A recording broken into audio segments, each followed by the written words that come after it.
흉년이더니라, 이런 제목의 말씀을 서로 나누고자 합니다. 따라하실까요? 그 땅에 흉년이더니라. 자, 우리가 이 세상을 살다 보면은 인생의 흉년을 만날 때가 있어요. 건강의 흉년, 또 물질적인 흉년, 또 인간관계의 흉년, 여러 가지 인생의 흉년이 우리에게 찾아와서 우리를 괴롭히는 거죠. 흉년을 만나면 우리가 얼마나 괴롭습니까?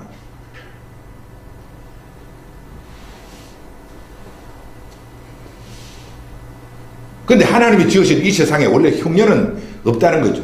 하나님이 아름답게 창조한 이 세상, 처음에 지으시고 생육하고 번성하고 땅에 충만하라, 그렇게 말씀하신 거죠. 하나님이 지으신 세상에는 흉년이 없다는 거죠. 그리고 예수님이 우리를 구원하시고 우리에게 하나님 나라를 주셨는데, 우리 주님이 우리에게 주신 하나님의 나라는 흉년이 없다는 거죠. 우리 주님이 우리에게 주신 구원의 땅은 뭡니까? 젖과 꿀이 흐르는 가나안 땅이잖아요. 젖과 꿀이 흐르는 가나안 땅에 무슨 흉년이 있겠는가? 그럼에도 불구하고 왜 우리 삶 속에는 흉년이 찾아오는가 하는 거죠.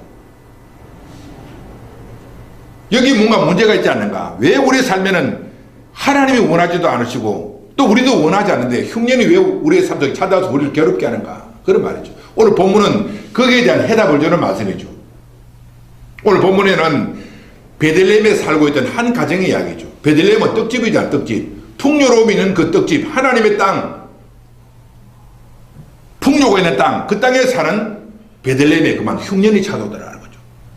흉년이 왔다는 거죠.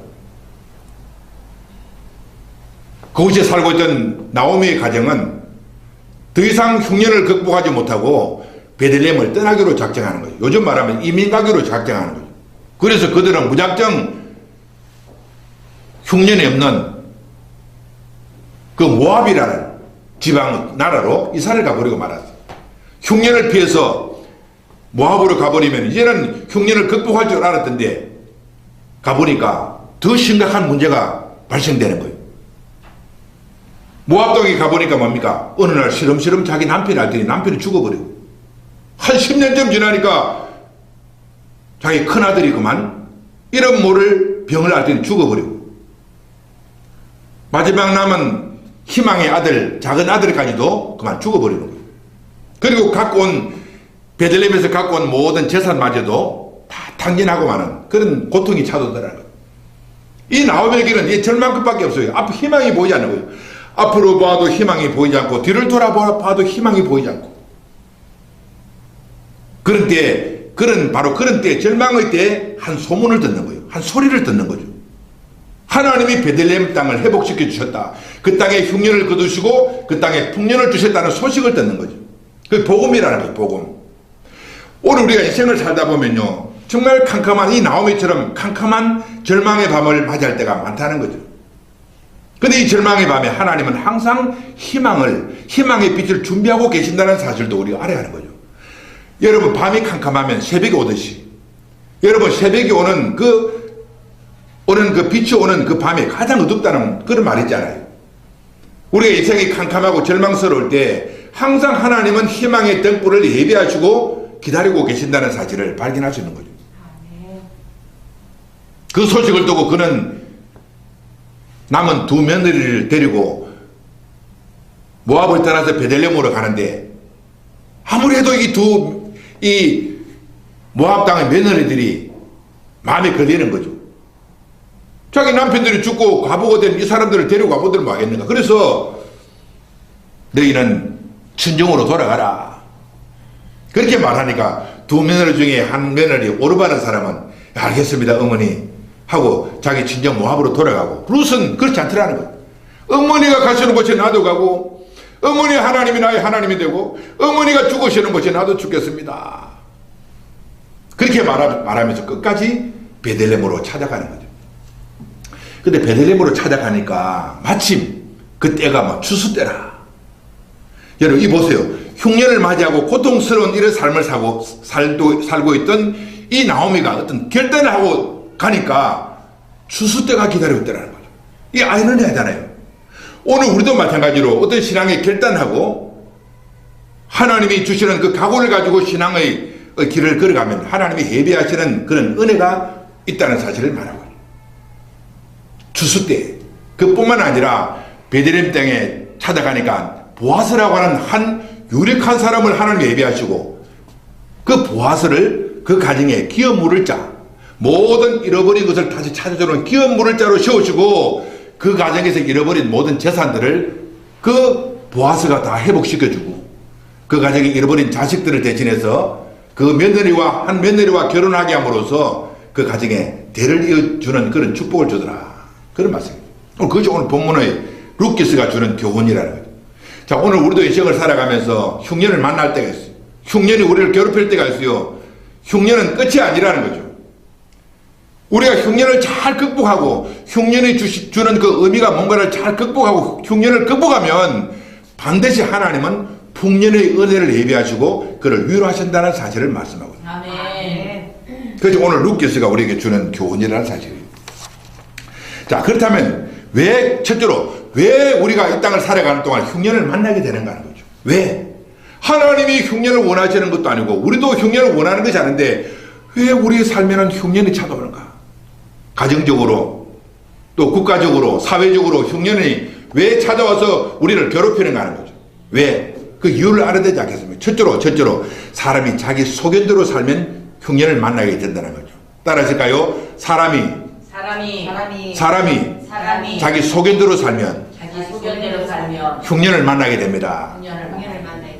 여러분, 하나님이 지은 세상에 살면서 하나님 우리에게 네 뜻대로 네 소견대로 살라 그렇게 말하는 것이 아니죠.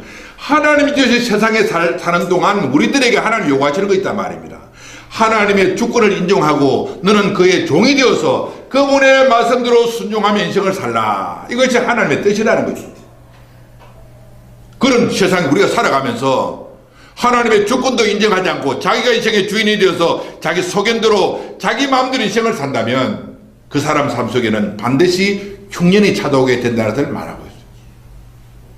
자, 오늘 루키스 그 전에 보니까 사사기 21장 25절에 보니까 그때 이스라엘에 왕이 없으므로 사람이 각기 자기의 소견에 옳은 대로 행하였더라 그랬어요.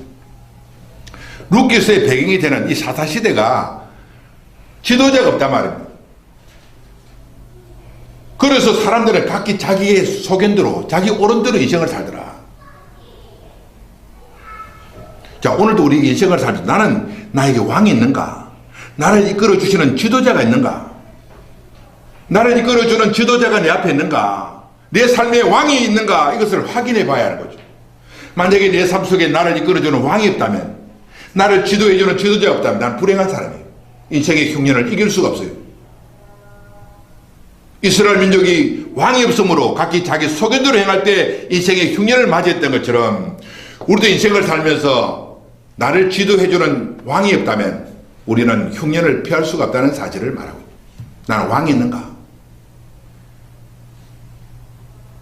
자기를 이끌어주는 왕이 없다면 사람은 자기가 왕이 될 수밖에 없어요. 내가 왕이 되어서 인생을 살아가는데 어떻게 인생의 풍년을 누릴 수가 있고 흉년을 밀어낼 수가 있단 말인가? 그런 말이죠. 오늘도 너무나 많은 사람들이 인생에 자기가 주인이 되고 자기가 왕이 되고 자기 소견대로 인생을 살아가는 거예요. 자기 생각대로 인생을 살아갈 때 인생의 흉년은 찾아오게 된다는 것을 성경은 말씀하고 있습니다.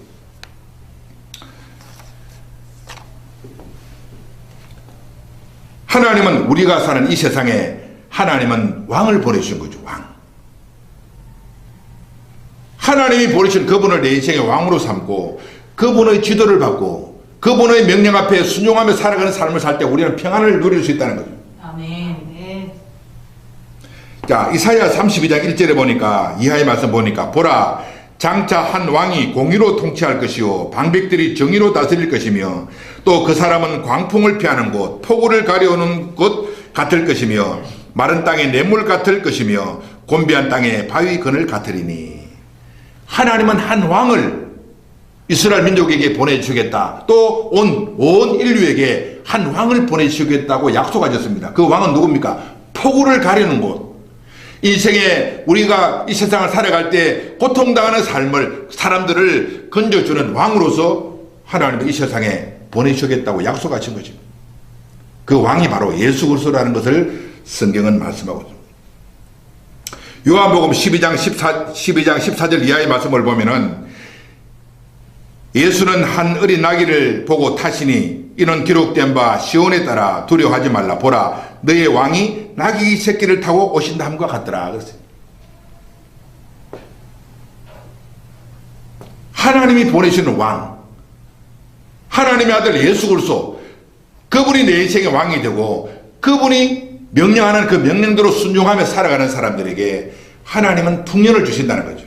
인생의 흉년을 거두어 가신다는 것을 말하고 있고, 오늘 사람이 당하는 고통은 자업자득이요. 자기 인생 앞에 하나님 보내시는 왕이 없고 그분이 내리시는 명령 앞에 순종하는 순종의 삶이 없기 때문에 인생의 흉년은 극복하지 못한다는 사실이에요. 오늘도 수많은 가정이 깨어지고 수많은 사람이 고통당하면서 인생을 사는 거죠. 왜 그렇습니까? 이유는 한 가지예요. 그 사람에게 하나님의 아들 예수가 왕이 되지 않고 그 왕의 명령 앞에 순종하지 않는 삶을 살기 때문에 그 사람은 인생의 흉년을 피하지 못한다는 사실. 오늘 이 말씀을 듣는 저와 여러분, 하나님의 아들 예수 그리스도를 자기 왕으로 삼고 그분의 말씀 앞에 순종하며 살아가는 저와 여러분 되시기를 주님의 이름으로 축복합니다. 아멘. 자, 두 번째로 왜 우리의 삶에는 흉년이 찾아오는가? 회개하지 않기 때문에 그런 거죠. 따라하실까요? 회개하지 않으면 흉년이 찾아옵니다. 흉년이 찾아옵니다. 오늘 베들레헴에 사는 그 나오미, 그의 가정은 흉년을 맞이하게 되었어요. 떡집이라고 하는 풍요의 땅에 왜 흉년이 찾아왔는가? 만약에 흉년이 찾아왔다면 왜 하나님이 이 풍요의 땅에 흉년을 보내시는가를 생각하고 그 자리에서 하나님의 뜻을 구하고 회개했어야 마땅하더라는 거죠. 그러면 하나님이 회개하는 사람들에게 은혜를 베풀어 주시고 흉년을 거두어 주시고 풍요로운 땅의 그 축복을 그들에게 주셨을 텐데, 그들은 흉년을 만났을 때 회개할 생각을 하지 않고 베들레헴을 떠나서 모압으로 이사를 가버렸다는 거예요. 그래서 그들은 더 큰 고통을 당하게 됩니다. 자, 오늘 우리도 인생을 살면서 문제를 만날 때 하나님 왜 내가 인생을 살면서 이런 문제를 만납니까? 왜 이런 흉년을 만나서 내가 고통당합니까? 하나님 앞에 무릎 꿇고 기도해서 하나님의 도움을 받아야지. 인간적인 방법으로 그 문제를 해결해 보려고 노력하고 발버둥 치면은 더 큰 시련을 만나고 더 큰 불행을 겪게 된다는 것을 말하고 있어요. 그런 말 있잖아요. 곰을 피하려고 하다가 사자를 만나고, 사자를 피하려고 하다가 더 큰 뱀, 그 용을 만나겠다는 그런 말이 있어요. 어떤 사소한 문제라도 그 문제 앞에서 내가 회개하고 왜 이런 문제 앞에 내가 고통당하는가, 하나님 앞에 회개해야 그 사람 앞에 찾아오는 문제들이 해결이 될 텐데, 회개할 생각을 하지 않고 자꾸 인간적인 방법으로 이 방법 저 방법을 동원해보면 더 큰 문제에 빠지게 된다는 것을 말하고 있어요. 오늘 베들레헴에 살고 있던 이 나오미, 그들은 회개하지 않고 그냥 모압 지방으로 도망을 가버렸어요. 피신을 가버렸어요. 그 결과 그들은 더 심각한 문제를 만나게 되었다는 것을 말하고 있어요. 자, 그렇다면 오늘 우리가 인생을 살면서 내 인생의 흉년을 극복하는 능력은 어디서 오는가? 회개해야 된다는 거죠. 첫째로 뭡니까? 하나님이 나에게 세우신 왕, 그 왕의 명령을 듣고 순종하는 삶. 두 번째로는 내 인생에 흉년이 찾아올 때 왜 내 인생에 이런 어려움이 찾아오는가를 생각하고 하나님 앞에 회개해야 된다는 거예요.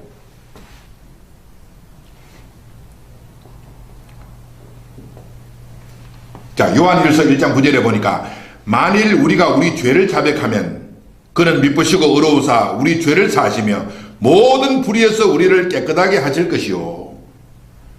이 세상 살면서 죄 안 짓고 살아가는 사람이 누가 있어요? 다 실수하고 죄를 범한단 말입니다. 그때 우리는 하나님 앞에 무릎을 꿇고 하나님 앞에 죄의 용서를 구하면 하나님은 어떤 죄든지 용서해 주신다는 거죠.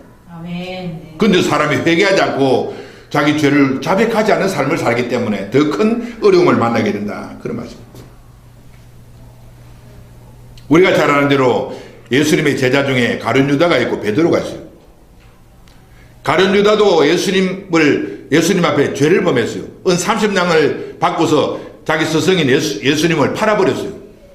그런데 이 베드로는 가룟 유다보다 더 큰 죄를 지었어요. 사람들 앞에 예수님을 저주까지 했어요. 나는 저 사람을 모른다. 저주까지 하면 예수님을 저주까지 하면서 모른다고 부인했어요. 그 죄치를 보면은 가룟 유다보다도 베드로가 더 큰 죄의 분량을 가졌단 말이에요. 가룟 유다는 단지 은 30냥 돈을 받고 예수를 팔아버린 그 죄를 가지고 있지만 베드로는 뭡니까? 예수님을 저주까지 하고 예수님을 모른다고 부인했던 그런 죄를 범했단 말이에요. 이 두 사람이 가룟 유다는 죄를 범하고서도 후회는 했지만 회개하지 않았고 베드로는 자기의 죄의 심각성을 발견하고서 하나님 앞에 철저히 회개했을 때 하나님의 용서를 받고 그는 사도 중에 사도, 제자 중에 제자가 되는 그런 큰 영광을 누리게 되더라는 거죠. 오늘 죄를 범한다는 것이 문제가 아니라 내가 얼마나 회개하는가, 그것이 중요하다는 거죠. 아멘. 회개할 때 하나님은 은혜를 베풀어 주시고 흉년을 풍년으로 변화시켜 주시는 그런 은혜가 있게 되는 줄로 믿습니다. 아멘. 자, 두 번째로 오늘 우리의 이 말씀을 통해서 자, 오늘 우리 삶 속에 찾아오는 인생의 흉년, 건강의 흉년, 물질적인 흉년, 인간관계의 흉년, 또 사업이나 직장 생활의 흉년을 맞이하게 될 때 어떻게 그것을 극복해 나갈 수 있는가? 하나님은 흉년 가운데서도 항상 풍년을 예배하고 있다는 사실이에요. 그리고 우리는 항상 어느 환경에 있더라도 희망을 가져야 한다는 사실이에요. 아멘. 자, 어떻게 우리가 인생의 흉년을 극복하는가? 첫째로 하나님이 보내시는 소리를 들어야 합니다. 따라하실까요? 하나님이 보내시는 소리를 들어야 합니다. 하나님이 보내시는 소리를 들어야 합니다. 내가 인생에 지금 흉년을 맞이하면 흉년은 침묵을 하면서 우리에게 찾아오는 것이 아니라 흉년은 반드시 소리를 내고서 우리에게 찾아온다는 사실이에요. 나오미는 모압 땅으로 도망을 가서 그 흉년의 때에 소리를 듣습니다. 소리. 어떤 소리를 처음 듣습니까? 하나님이 때리시는 채찍 소리를 듣습니다. 따라하실까요? 하나님이 때리시는 채찍 소리. 하나님이 때리시는 채찍 소리. 우리가 잘못하면 하나님 우리에게 채찍을 때리시는 거죠. 하나님이 채찍을 때리시면 우리를 사랑하지 않아서 그런가? 아니요. 하나님은 사랑하는 자에게 매를 대신다고 말하고 있어요. 사랑하지 않는 자에게는 하나님 매를 대지 않는다. 성경 그렇게 말하고 있어요. 자, 히브리서 12장 5절에서 6절까지 말씀 보면은 내 아들아 주의 징계하심을 경히 여기지 말며 그의 꾸지람을 경히 여기지 말며 그에게 꾸지람을 받을 때 낙심하지 말라. 그렇게 말하고 있어요. 하나님은 사랑하는 자에게 꾸지람을 주시고 사랑하는 자에게 채찍질 하신다는 거예요. 나오미는 모압 땅으로 도망을 가서 살 때 그는 어떤 소리를 들었습니다. 그건 뭡니까? 채찍 소리죠. 하나님 때리는 채찍 소리를 들었죠. 하나님이 자기 가정에 매를 때리시는데 누구? 자기 남편을 때리는 소리. 남편이 하나님의 채찍에 맞아서 그만 죽어버렸어. 그 소리를 들은 거예요.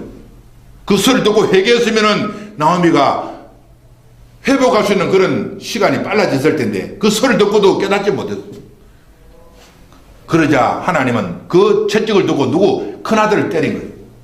그 채찍 소리를 내면서 자기 아들을 때릴 때 자기 큰아들이 그만 하나님의 채찍을 맞고 죽어버렸어요. 그 소리를 듣고도 나오면 정신을 못 차렸어요.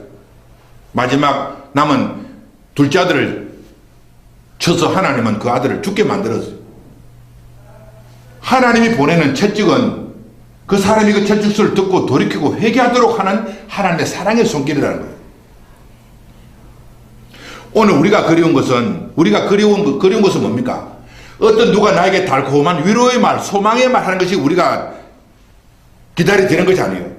저는 어릴 때 잘못하면 항상 우리 부모들이 이리 와서 앉아보라고. 아버지가 때로는 회초리를 옆에 놓고서 우리에게 야단치는 그 소리가 우리가 그립단 말입니다. 요즘은 어느 누가 우리 야단치는 사람이 없어요. 그 사람이 야단치는 소리를 듣지 못하기 때문에 방자하게 행하게 되는 거예요. 하나님은 우리를 사랑하시기 때문에 우리가 때로는 곁길로 가고 잘못된 길을 걸어가면 하나님 회초리를 들고서 우리를 때리신다는 거예요. 그 소리를 듣고 우리는 회개하고 돌이켜야 하는 거죠. 어떤 사람은 병에 걸리게 하셔서 그 질병의 신음소리를 내게 하신다는 거죠. 그 소리를 듣고 회개해야 되는 거예요.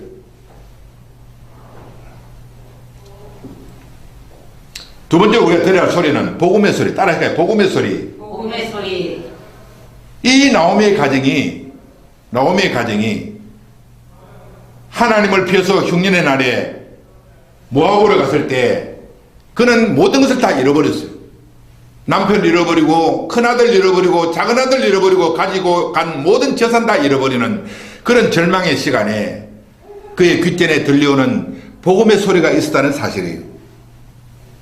자, 룻기서 1장 6절에 보니까 그 여인이 모압 지방에서 여호와께서 자기 백성을 돌보시사 그들에게 양식을 주시다 함을 듣고 그랬습니다. 모압 땅에서 무슨 소리를 들었다고요? 하나님이 베들레헴을 회복시켜 주시고 베들레헴 땅에 풍년을 주시다는 소식을 들었다는 거죠. 그래서 그녀는 모압을 떠나서 베들레헴으로 가려고 결심을 하게 되더라, 그런 말이죠. 자, 오늘도 우리가 인생을 살면서 하나님은 항상 우리들에게 복음의 소리를 준비하고 계시는 거죠.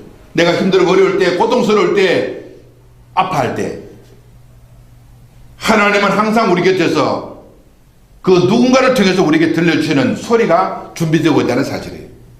교회 와서 어떤 목사님의 설교를 통해서 어떤 내 주변 사람들이 우연히 던지는 그 말소리를 통해서 우연히 읽게 되는 어떤 서적을 통해서 하나님은 우리들에게 복음의 소리를 전해주시는 거예요. 그 소리를 듣고 우리가 돌이키고 회개하면 우리 삶은 회복이 된다는 사실이에요. 아멘. 성 어거스틴이라는 유명한 성인이 있습니다. 신학자 중에 신학자요. 성도 중에 성도로 갈 수 있는 성 어거스틴은 원래부터 그거는 성자가 아니었어요. 그는 마니교를 하는 그런 이단에 빠져서 헛된 시간을 보내고 10대 나이에 이미 결혼해서 동거생활을 하면서 자녀를 낳는 그런 탕자였고 불량자였어요. 그가 어느 날 자기 집에 있는데 자기 집 그 담벼락 담 너머에서 어린아이들이 장난치면서 막 소리 지르는 거예요.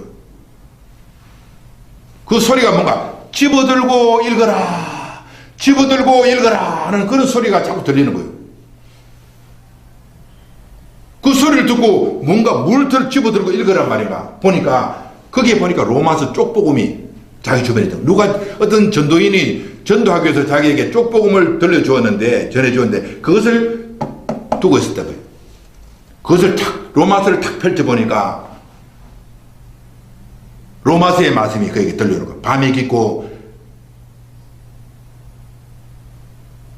낮이 가까웠으니 어둠의 일을 벗어버리고 빛의 갑옷을 입으라는 그 하나님의 말씀이 다 쳐도는 거예요.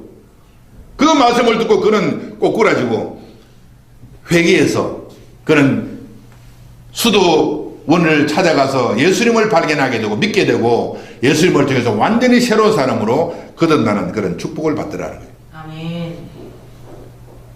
오늘 우리도 인생을 살면서 힘들고 어려울 때 하나님 반드시 소리를 준비하고 계세요. 소리. 그 소리에 우리 귀를 기울여야 해요. 때로 내가 기도할 때 하나님 내 귓전에 들려오는 소리가 있고 그 소리를 듣고 살아가면 하나님은 반드시 회복되는 역사를 일으켜 주신다는 거예요. 구약 성경 열왕기하 5장에 보면은 우리가 잘 아는 대로 아람 나라의 군대 장관 나아만이 있어요. 그는 크고 존귀한 자라 인생에 부족함이 없는 사람이었어요. 그런데 어느 날 이 사람이 그만 불행하게도 건강의 흉년 문둥병이 걸리고 말았어요. 아무리 크고 존귀한 자지만 문둥병이 걸렸으니 얼마나 고통스럽게 좋은 의사 좋은 약을 통해서 치료받으려고 했지만 자기 문둥병을 고칠 수가 없어요. 그는 절망의 시간을 보내고 있어요. 그때 어느 날 그 집에 가장 작은 계집아이 전쟁할 때 전쟁터에서 포로로 끌고 온 조그마한 계집아이가 한 말을 합니다. 자기 부인에게 주모에게 만약에 우리 주인이 지금 이스라엘에 그 선지 앞에 서기만 한다면 우리 주인이 가지고 있는 문둥병은 문제가 될 것입니다. 그런 말을 들려주는 거예요. 나만과 같이 한 나라의 제2인자라고 할 수 있는 크고 존귀한 자가 조그마한 계집 아이가 하나 들려주는 소리에 무슨 귀를 기울이겠습니까? 근데 성경에 보니까 나만이 그 조그만 계집아이가 들려주는 복음의 소리에 귀를 기울였다는 거예요. 그래서 자기 왕한테 허락을 얻고 신하들을 데리고 이스라엘 땅으로 찾아갔어요. 그 선지자가 어디 있는가? 그 선지자가 어디 있는가? 물어 이스라엘 땅으로 찾아가서 그 선지자를 만나게 된 거예요. 그 선지자가 바로 엘리사였어요. 엘리사는 문둥병에 걸려서 자기를 찾아온 그 나하만에게 요단강에 들어가서 몸을 7번 씻으라 그렇게 명령하는 거예요. 처음에는 거부하다가 나중에는 순종을 하는 거죠. 요단강에 들어가서 몸을 7번 씻을 때 이 사람의 문둥병이 깨끗하게 치료되는 그런 기적을 체험하게 되더라는 거예요.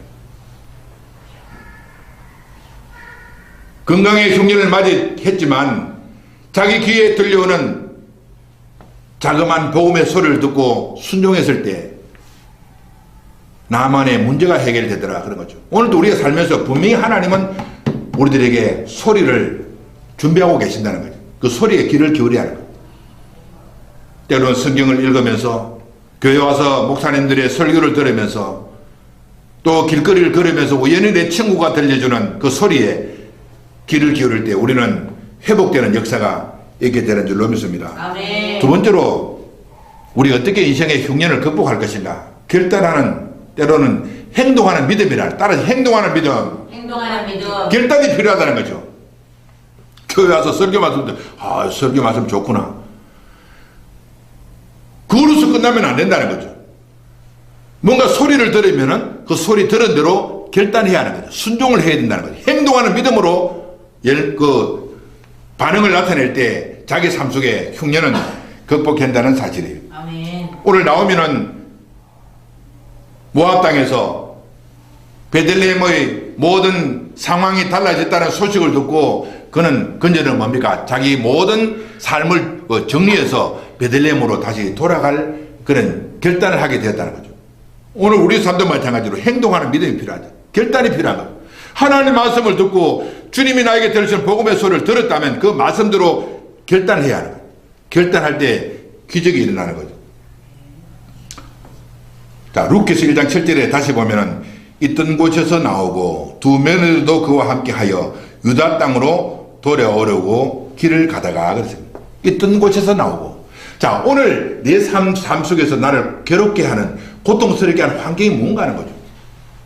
왜? 무엇 때문에 오늘 내 삶이 힘들고 괴로운가? 지금 나오면은 뭡니까? 베들레헴을 떠나서 모압 땅으로 갔기 때문에 그녀는 흉년을 만나고 있지 않는가? 그러면은 그녀가 흉년을 극복하기 위해서는 있던 곳 모압을 떠나야 되는 거죠.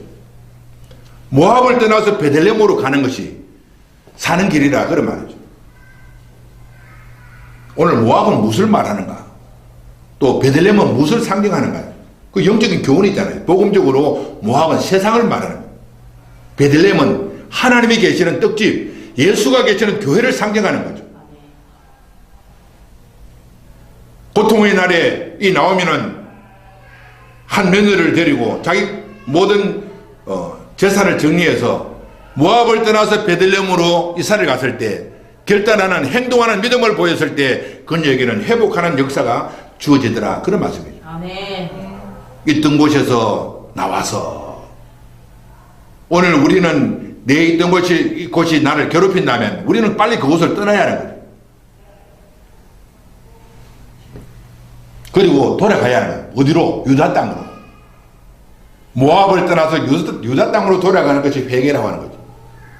오늘 내 인생의 모압은 무엇이며 내 인생의 유다 땅, 내 인생의 베들레헴은 무엇을 상징하는가를 깊이 하나님 앞에서 생각하고 떠날 때 떠나고 들어가야 할 위치를 선정해서 들어가는 방향 전환이 있는 결단하는 믿음을 가지는 저와 여러분 되시기를 주님의 이름으로 축복합니다. 아멘. 자, 세 번째로 우리가 이 행동하는 믿음을 보일 때 우리의 삶에는 참과 거짓이 구별되는 거예요. 따라하실까요? 결단하는 믿음을 가지면 결단하는 믿음을 가지면 참된 것과 거짓된 것이 구별됩니다. 참된 것과 거짓된 것이 구별됩니다. 이 나오면은 이제 모압을 떠나서 베들레헴으로 갈 때 두 며느리들이 따라와요. 첫째 며느리가 룻이고 둘째 며느리가 오르바라는 이 모압 여인들이 따라오는 거예요.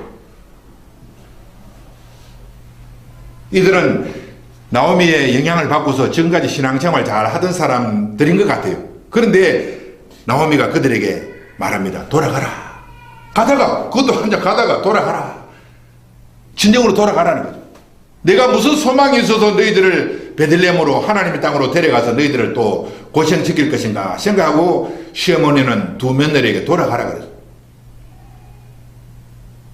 근데 그 두 며느리 중에 한 며느리 오르바는 머리를 이렇게 끌었는지 머리를 끌면서 어머니 알겠어요 하고 돌아가 버렸어요.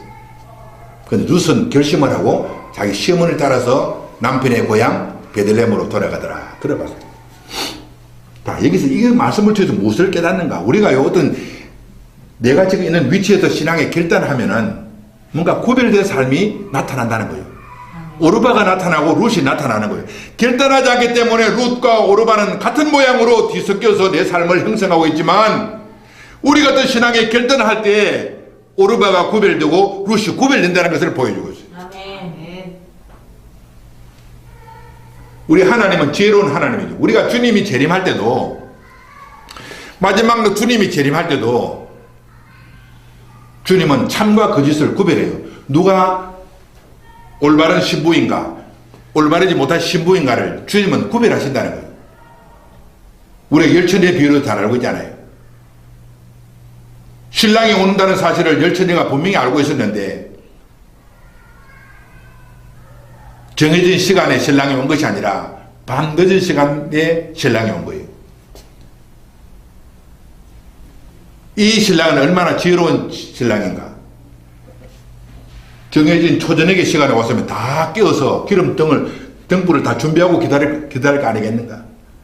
그런데 이 신랑은 늦게 오니까 기름 준비한 처녀와 기름 준비하지 못한 처녀를 구별할 수 있다는 사실이에요. 그래서 신랑은 일부러 늦게 온 거예요. 우리 예수님의 재림도 마찬가지예요. 재림이 늦을 수도 있어요. 근데 주님은 내가 재림할 때 이 세상에 믿음을 보겠는가 그렇게 말씀하셨어요. 왜 주님의 재림이 지체되는가? 이 세상에 참 신자와 거짓 신자를 주님은 구별하시기 위해서 그렇게 하신다는 거죠.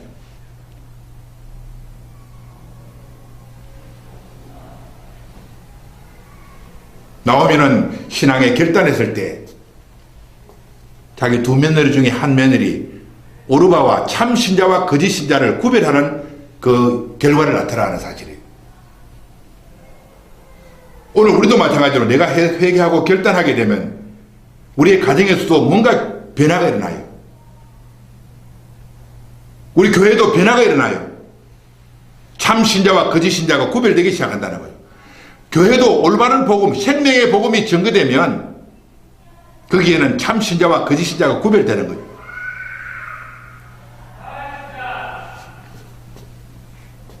자, 그 다음에 마지막 세 번째로 회개하고 돌아오는 자에게 하나님은 어떤 은혜를 베푸시는가? 따르실까요? 회개하고 돌아오는 자에게 어떤 은혜를 베푸시는가? 하나님은 모압 땅에서 큰 고통을 당하고 이제 회개하고 베들레헴 땅으로 돌아오는 이 나오미에게 하나님은 어떤 은혜를 베푸시는가 하는 거죠. 하나님 회개하는 자에게 은혜 베푸신다는 거예요. 첫째로 사람들에게 환영을 받게 합니다. 따르실까요? 사람들에게 환영을 받게 합니다. 나오미가 모압 땅에서 큰 고통을 당할 때 그녀는 회개하고 모압을 떠나서 자기 고향 베들레헴으로 돌아왔을 때 많은 사람들에게 환영을 받게 하더라는 거죠. 여러분, 우리가 회개하고 하나님께로 돌아오면 하나님 얼마나 기뻐하시는지 몰라요. 천사들이 기뻐하고 먼저 구원받은 사람들이 우리의 회개하는 모습을 보고 하나님은 기뻐하시고 천사들도 기뻐하고 먼저 구원함을 받고 천국에 있는 그 사람들이 우리의 결단을 보고 하나님 기뻐하고 있다는 사실을 알아요. 오늘 내가 회개하지 않고 결단하지 않기 때문에 하나님 앞에 기쁨이 되지 않고 사람들 앞에도 기쁨이 되지 않는다는 거예요. 누가복음 15장 7절에 보니까 내가 너에게 이르노니 죄인 한 사람이 회개하면 하늘에서는 회개할 것이 없는 의인 99으로 말미암아 기뻐하는 것보다 다리라. 우리 회개할 때 하나님은 기뻐하시는 거예요. 하늘의 천사도 기뻐하는 거예요. 내가 하나님 앞에 기쁨을 드리는 존재가 될 것인가? 또 내 주변의 사람들에게도 기쁨이 되는 존재가 되기를 원하는가? 그렇다면 우리가 회개해야 되는 거예요. 돌이키고 모압을 떠나서 베들레헴으로 돌아가는 그 결단의 삶을 하나님 앞에 보여드릴 때 하나님 앞에 사람 앞에 기쁨을 안기는 존재가 된다는 거죠. 나오미는 베들레헴으로 돌아갈 때 많은 베들레헴 사람들이 나오미를 보고 기뻐하고 그녀를 환영했다는 사실이에요. 자, 룻기서 1장 19절에 보니까 이에 그 두 사람이 베들레헴까지 갔더라. 베들레헴에 이를 때 온 성읍이 그들로 말미암아 떠들며 이르기를 이는 나오미가 아니냐 하는지라. 그렇죠. 오늘 우리 자신들의 그 신앙 상태를 한번 점검해 볼 필요가 있어요. 내가 뭔가 내 삶 속에 회개하고 뭔가 변화되어서 새로운 모습을 가지면은 어떤 공동체 사람들이 나를 보고 기뻐해요. 야, 집사님 요즘 보니까 많이 달라졌어. 아, 우리 권사님 많이 달라졌어. 야, 우리 장로님 달라졌네. 아, 우리 목사님이 요즘 많이 달라졌어. 그러지 않아요? 근데 내가 변화가 없으면은 사람들이 봐도 그냥 덤덤해요. 덤덤해, 그냥. 우리가 매일매일 새로운 은혜, 새로운 변화가 있을 때 하늘의 하나님이 얼마나 우리를 보고 기뻐하시는가. 하나님 앞에 사람 앞에 기쁨이 되는 저와 여러분 되시기를 주님의 이름으로 축복합니다. 아멘. 두 번째로 하나님 베푸신 은혜는 회복하시는 은혜. 따라하실까요? 회복하시는 은혜. 회복하시는 은혜. 우리가 회개하고 하나님이 기뻐하시는 곳으로 들어가면 하나님이 우리들에게 회복하시는 은혜를 주신다는 거예요. 나오미는 베들레헴을 떠나서 모압으로 갔을 때 모든 것을 다 잃어버렸어요. 인생의 기쁨, 행복을 다 잃어버렸어요. 소유도 다 잃어버렸어요. 자기 남편도 잃어버리고 사랑하는 두 아들마저도 잃어버리는 그런 고통을 당했는데, 근데 베들레헴으로 돌아왔을 때 잃어버린 모든 것을 하나님은 다시 회복시켜 주시더라는 거예요. 다 되찾게 해주시더라는 거예요. 근데 그 남편은 어디서 하나님 예배하시고 그 남편을 주셨는가? 보아스예요, 보아스. 이 보아스라는 한 사람은 기업 물을 자예요, 기업 물. 이스라엘 구약의 율법에, 모세 율법에 기업 물을 자였어요.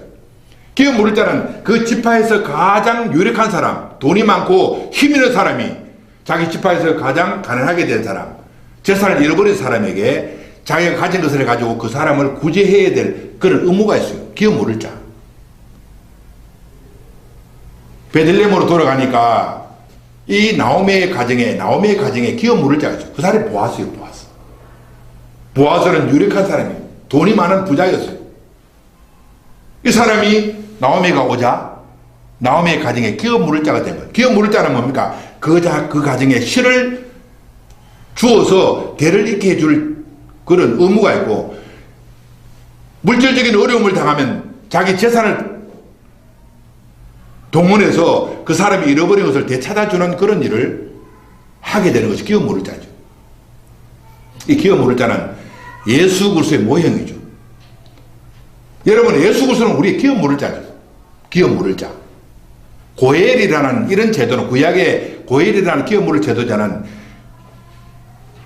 이 땅에 죄를 범하고 하나님의 축복을 잃어버리고 생명을 잃어버리고 살아가는 우리들에게 모든 것을 회복시켜 주시는 그 일을 하기 위해서 오신 예수 그리스도를 예표하는 거예요. 누가복음 4장에 보면 예수님이 이사야서 말씀을 착 펼치면서 내가 온 목적이 뭡니까? 주의 성령이 내게 임하셨으니 이는 가난한 자에게 은혜를 베푸시고, 주님은 이 은혜를 우리들에게 선포하기 위해서 이 땅에 오시다고 말하는, 주님은 우리들에게 고엘, 기업 물을 자로 이 세상에 왔다는 사실을 말씀합니다. 그분을 통해서 모든 것이 회복되는 거예요. 나오미가 예루살렘으로 돌아갔을 때 이 보아스를 통해서 잃어버린 모든 재산을 다시 되돌려받고, 그리고 이 가정에 자식들도 다 잃어버렸는데 이 보아스가 자기 며느리 룻과 결혼함으로써 이 가정에 새로운 아들을 얻게 해주셨다는 거죠. 그것이 룻기서 4장에 보면은, 룻기서 4장 15절에 14절에 여인들이 나오미에게 이르되 찬송할지로다. 여호와께서 오늘 내게 기업 물을 자가 없게 하지 아니하였도다. 이 아이의 이름이 이스라엘 중에 유명하게 되기를 원하노라. 이는 내 생명의 회복자이며 내 노년의 복령자라. 곧 너를 사랑하며 7 아들보다 귀한 내 며느리가 난 자로다 하니라. 나오미가 아기를 받아 품에 안고 그의 양육자가 되니 그의 이웃 여인들이 그에게 이름을 지어 주되 나오미에게 아들이 태어났다 하여 그의 이름을 오벳이라 하였는데 그는 다윗의 아버지인 이새의 아버지였더라. 그랬어요. 무슨 얼마나 놀라운 사건이에요. 오늘 우리는 인생을 살면서 흉년을 만나서 모든 것을 잃어버리지만 우리의 기업 모를 자 예수께 찾아가면 잃어버린 모든 것을 다시 회복시켜주시는 은혜를 주신다는 것을 말하고 있어요. 아멘. 그래서 주님은 수고하고 무거운 짐진 자들아 다 내게로 오라 내가 너를 쉬게 하리라는 말씀은 주님은 우리의 기업 모를 자가 된다 그런 말이죠. 우리의 고인이 된다 그 말이죠.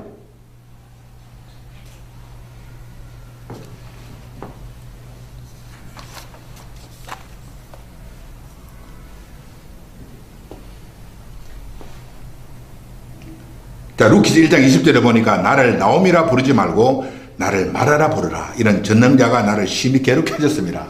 나오미의 이름은 기쁨이란 말이죠. 근데 그녀는 흉년을 만나서 또 모압 지방으로 가서 큰 고통을 당하고 난 이후에 그의 이름 나오미는 더 이상 나오미가 될 수가 없어요. 기쁨이 될 수가 없어요. 마라, 선물의 고통이 그게 찾아온 거예요. 근데 하나님은 그 나오미의 삶에 마라, 선물의 고통을 다 제거하시고 베들레헴으로 돌아갈 때 그녀에게 기쁨을 회복시켜주다. 잃어버린 모든 재산을 회복시켜주다. 이것이 예수 그리스도가 우리에게 주시는 은혜를 말하고 있어요. 그 다음에 마지막 세 번째로 회개하고 돌아왔을 때 어떤 은혜가 임하게 되는가. 풍족하게 하시는 은혜. 따라하실까요? 풍족하게 하시는 은혜. 풍족하게 하시는 은혜. 나오미는 빈손 들고 모압을 떠나서 베들레헴으로 갔는데 베들레헴으로 가보니까 하나님의 예배하시는 풍성함이 준비되고 있더라. 그런 말씀이죠. 자, 1장 보니까 루키스 1장 마지막 절에 보니까 나오미가 모압 지방에서 그의 며느리 모압이 룻과 함께 돌아가는데 그들이 보리 추수 시작할 때 베들레헴에 이르렀더라. 그랬어요. 빈손 들고 모압을 떠나서 베들레헴으로 하는데 베들레헴에 딱 가보니까 뭡니까? 보리 추수할 때라는 거죠. 참 이 말에 뉘앙스가 있잖아요. 뉘앙스. 베들레헴에 가보니까 추운 겨울이더라. 그렇게 하면 얼마나 참 삭막했겠어요. 근데 나오미가 룻과 함께 베들레헴으로 가보니까 보리 추수할 때라는 거죠. 하나님은 회개하고 돌아오는 자에게 풍성함의 은혜를 예배하고 계신다는 사실. 이 보리 추수할 때 베들레헴 왔을 때 무슨 먹을 걱정하겠어? 이 룻은 이 보리 추수할 때 밭에 가서 곡식을 이상만 주어도 배불리 먹을 수가 있었고 또 그런 나오미와 그 룻의 환경을 보고 보아스는 자기 밭에 있는 풍성한 곡식을 나오미와 룻에게 공급해 줌으로써 부족함이 없는 삶을 살게 하더라는 거예요. 이 보아스는 바로 이 땅에 오시는 우리의 기업 모를 자 예수 그리스도를 예표하는 인물이죠. 보아스는 예수 그리스도, 보아스는 유력한 자라는 거예요. 유력한 자. 오늘 우리에게도 유력한 자가 필요하지 않아요? 필요하단 말입니다. 우리도 유력한 자가 필요하죠. 우리에게 내 인생에 도움을 주는 유력한 자가 필요한데 그분이 바로 예수 그리스도라는 말입니다. 나오미에게는 보아스가 유력한 자였지만 우리들에게 보아스는 누굽니까? 예수 그리스도라는 거죠. 그분은 우리의 모든 인생에 부족한 것, 연약한 것, 필요한 것을 채워주시고 공급하시는 풍성한 은혜를 주신 하나님이라는 사실. 아멘. 오늘 우리가 인생을 살다 보면 인생에 흉년은 찾아올 때가 있어요. 흉년이 올 때도 우리는 절망하지 않고 좌절하지 않아야 될 것은 우리에게는 희망이 있다는, 회개하는 자에게, 복음의 소리를 듣는 자에게는 오늘도 주님은 우리에게 보아서 예수 그리스도를 예배하시고 그분을 통해서 모든 잃어버린 것, 모든 무너진 것을 다시 회복시켜 주시는 그런 은혜를 우리에게 주시는 줄로 믿습니다. 아멘. 기도합니다. 하나님